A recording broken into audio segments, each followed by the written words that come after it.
कश्मीर के पहलगाम में जो हमला हुआ है, पाकिस्तान की पहली प्रतिक्रिया आ गई है और उसमें साफ तौर पर पाकिस्तान के रक्षा मंत्री ख्वाजा आसिफ की कायराना सोच दिखाई देती है। उनके बयान में यह स्पष्ट होता दिख रहा है कि पाकिस्तान की अंदरूनी सोच क्या है इस बारे में। मगर उससे पहले दोस्तों, आपके सामने मैं दो तस्वीरें पेश करना चाहता हूं।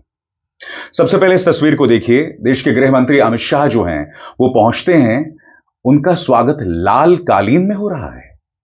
मैं एक बात स्पष्ट कर दूं, मुझे इस बात में शक नहीं है कि खुद अमित शाह यह लाल कालीन स्वागत नहीं करना चाहते होंगे, मगर यह गमगीन लम्हा है जिससे पूरा देश टूट चुका है मानो। और यहां पर देश के गृह मंत्री का स्वागत लाल कालीन हो रहा है, रेड कार्पेट वेलकम। एक मौके की अपनी गरिमा होती है दोस्तों। मैं नहीं जानता हूं कि किसकी सोच है यहां पर, क्योंकि मैं इतना तो जानता हूं कि कम से कम देश के गृह मंत्री अमित शाह की यह सोच नहीं होगी, मगर जिसकी भी सोच होगी वो निहायत ही सावंती और निहायत ही थर्ड रेट होगी। वाकई यह अपने आप में एक शर्मनाक नजारा है कि देश के सामने इतनी बड़ी त्रासदी, और यहां पर आप देख सकते हैं कि देश के गृह मंत्री का स्वागत लाल कालीन हो रहा है साहब, रेड कार्पेट वेलकम। एक और वीडियो, इस बार एनडीटीवी का वीडियो है दोस्तों। इस वीडियो में बहुत ही दिलचस्प चीज देखने वाले हैं। इसमें आप देखेंगे कि जिन लोगों के रिश्तेदार मारे गए हैं वो देश के गृह मंत्री से नाराज होकर कुछ सवाल पूछ रहे हैं, मगर मीडिया ने उनके सवालों को गुम कर दिया है। पूरी तरह से ऑडियो को म्यूट कर दिया गया है। बड़ा सवाल, अब लोग शिकायत भी नहीं कर सकते हैं सत्ता से। स्वाभाविक सी बात है दोस्तों, इस वक्त जो सरकार जम्मू कश्मीर में है, यानी कि उमर अब्दुल्ला की सरकार, उनके हाथ में सब कुछ नहीं है। जहां तक कानून व्यवस्था की बात है, वो पूरी तरह से केंद्र सरकार के अंतर्गत आती है। तो स्वाभाविक सी बात है, सुरक्षा व्यवस्था को लेकर लोग शिकायत देश के गृह मंत्री से करेंगे। मगर दिलचस्प बात यह है कि एनडीटीवी ने, या जिस सोर्स से एनडीटीवी को यह मिला है, यहां पर आप देखिएगा आवाजों को म्यूट कर दिया गया है। लोग जो शिकायतें कर रहे हैं देश के गृह मंत्री से, उसे दबा दिया गया है। नजारा देखिए दोस्तों, इससे ज्यादा शर्मनाक नजारा कुछ नहीं हो सकता।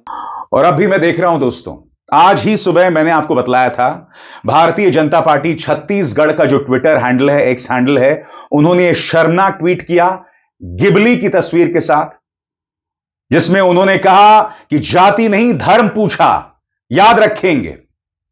यानी कि इस वक्त भी यह शर्मनाक सोच सामने उभर कर आ रही है। मगर जो दो तस्वीरें आपके सामने पेश की, देश के गृह मंत्री अमित शाह का लाल कालीन स्वागत, रेड कार्पेट वेलकम, और जो लोग गृह मंत्री से शिकायत कर रहे हैं, नाराजगी इजहार कर रहे हैं, उसे पूरी तरह से दबा दिया गया है।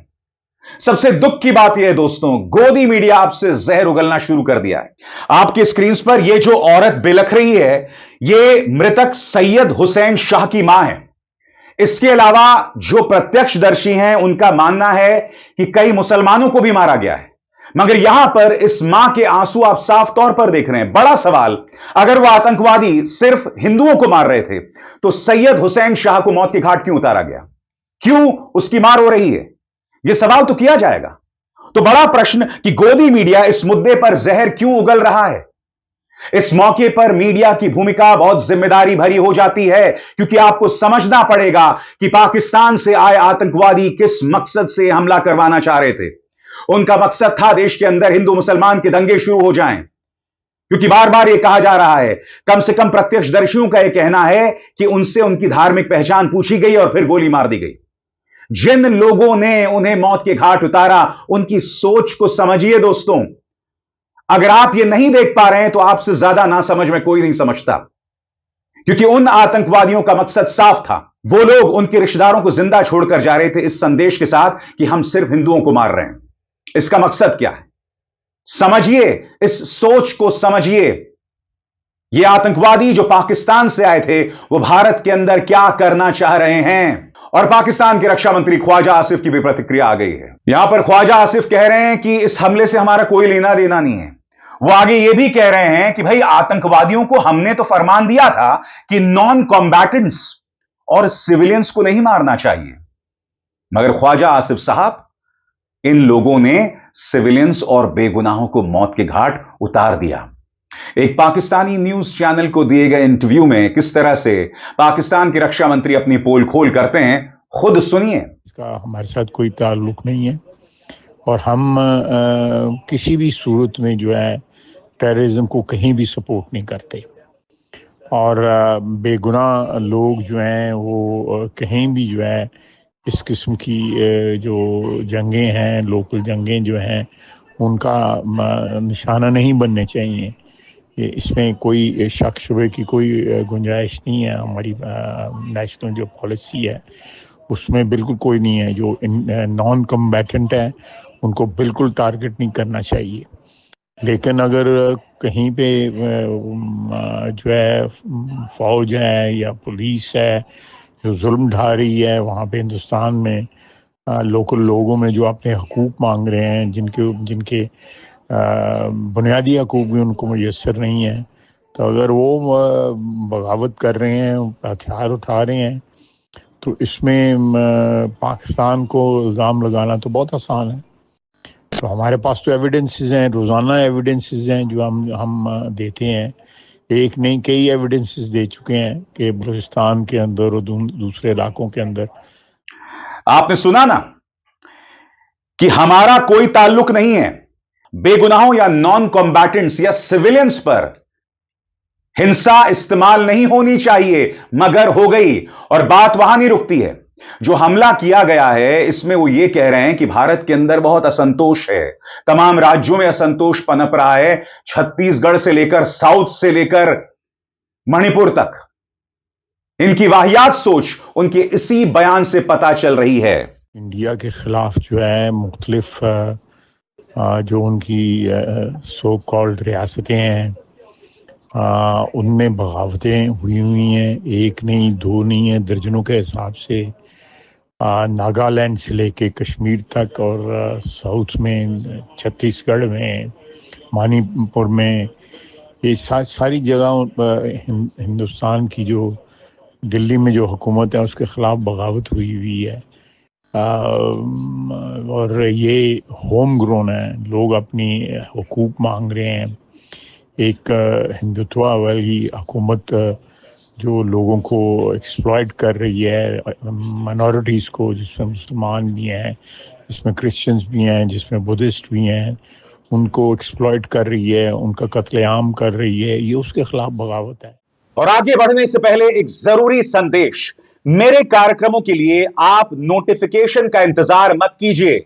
मेरे चैनल में जाइए और खुद जाकर कार्यक्रम देखिए और रहिए अपडेटेड। और हां, ज्वाइन कीजिए मेरा चैनल। देखिए यह जरूरी संदेश। स्वतंत्र और आजाद पत्रकारिता का समर्थन कीजिए। सच में मेरा साथी बनिए। बहुत आसान है दोस्तों। इस ज्वाइन बटन को दबाइए और आपके सामने आएंगे ये 3 विकल्प। इनमें से एक चुनिए और सच के इस सफर में मेरा साथी बनिए। और हम नहीं भूल सकते दोस्तों कि पिछले ही हफ्ते उनके सेना प्रमुख असद मुनीर ने मंच से खड़े होकर कश्मीर पर भड़काऊ बयान दिया था, हिंदुओं के खिलाफ भड़काऊ बयान दिया था। यानी कि सोच वहीं से तैयार दिख रही थी और इस बात को हम नजरअंदाज नहीं कर सकते हैं। सुनिए। पाकिस्तान की कहानी अपने बच्चों को जो है आपने जरूर सुनानी है ताकि वो पाकिस्तान की कहानी ना भूलें। Well, our forefathers they thought that we are different from the Hindus in every possible aspect of life. Our religion is different, our customs are different, our traditions are different, our thoughts are different, our ambitions are different. That was the foundation of the two-nation theory that was laid there. That we are two nations, we are not one nation. So because of that, our forefathers, they struggled, mounted that incessant struggle to create this country. Our forefathers, they have sacrificed immensely, and we have sacrificed a lot for the creation of this country.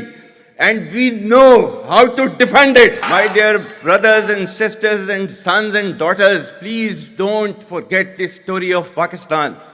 And don't forget to narrate this story of Pakistan to your next generation so that they bond with Pakistan.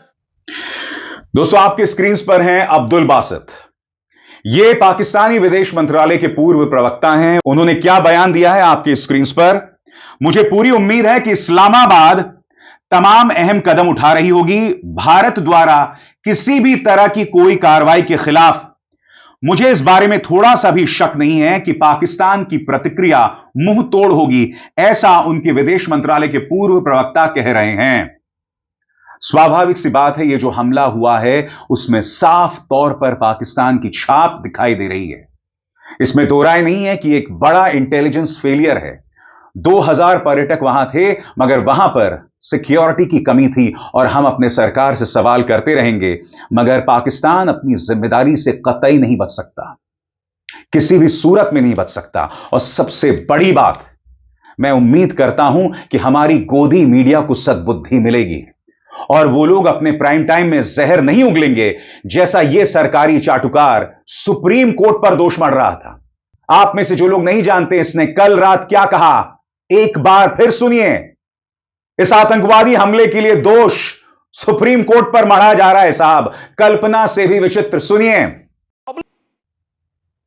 और इसी कार्यक्रम में major general GD Bakshi भी आए थे, जिसमें उन्होंने कहा था कि 3 साल तक सेना में भर्तियां नहीं हुई, और यह बात वो लगातार कहते आए हैं। इस कार्यक्रम से भी पहले मेजर जनरल जीडी बख्शी ने यही बात कही थी हिंदी में। सुनिए उन्होंने क्या कहा था। एक हमारी फौज को काटने का पता नहीं क्यों इतना भारी शौक आ गया है, मेरे को तो समझ नहीं आता।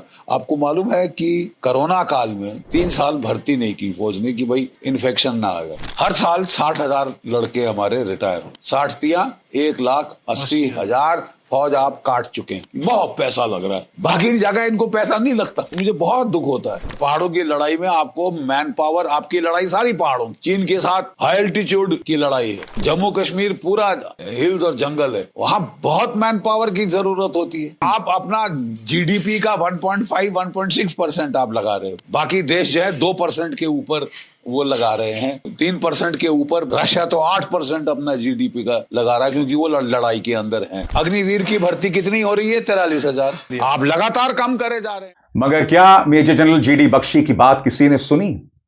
हम तो अग्निवीर ले आए साहब, यानी कि सेना को लेकर जो एक बेसिक सिक्योरिटी, एक बेसिक सुरक्षा लोगों को मिलती थी, वो भी हमने खत्म कर दी। और यहां पर जो सवाल एक आर्मी पर्सनल उठा रहा है, उसे सरकार ने नजरअंदाज कर दिया।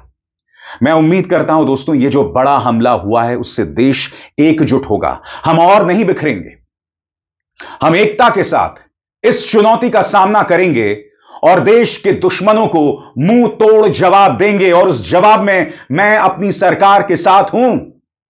मगर हां, सरकार जिसका हिस्सा पॉलिटिकल पार्टी यानी बीजेपी है, वो इस पर गंदी और घटिया सियासत न करे। अभिसार शर्मा को दीजिए इजाजत। नमस्कार।